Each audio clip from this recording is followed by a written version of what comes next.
No, I do not. And my mantra has always been using materials that I get from Fair Test.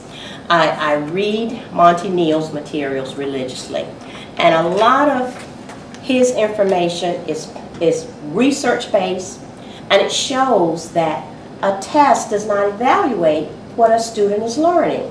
And when we're overemphasizing the use of tests, we're taking away from quality instruction time. A lot of the tests that we're using to sum up what the kids know, those are invalid tests, a lot of them. They're not good quality tests that's truly going to show you what that student has learned. And what we've done, we've narrowed our curriculum so that we're only teaching to what is going to be tested, and that's not fair to children.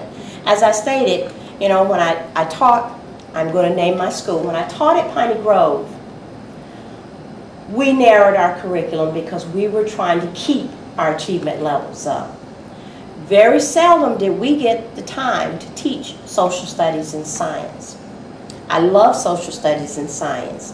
When I left Piney Grove and went to In Haven, I could finally teach a well-rounded curriculum because the principal expected that.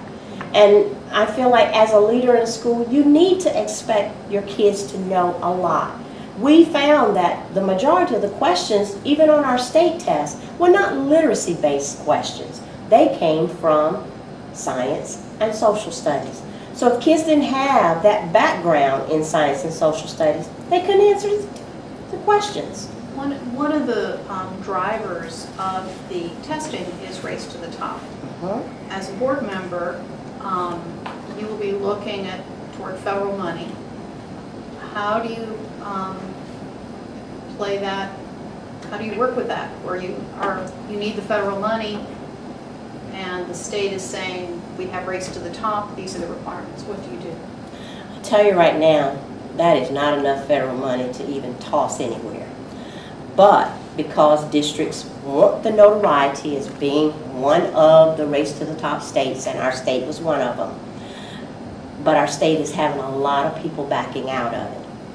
And I know that there's a meeting that's going to be coming up because superintendents are finding that the monies that they've been given is not enough money to keep things ongoing once that money is gone. They are not going to be able to afford what's being put into place.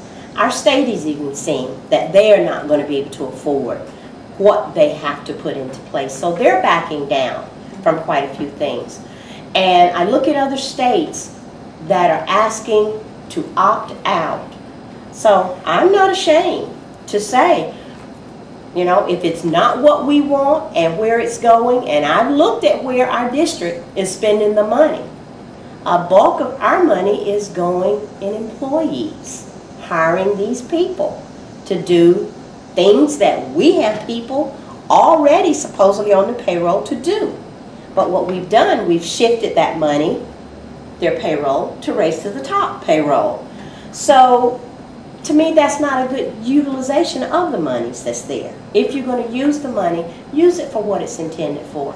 But like I said, I don't know.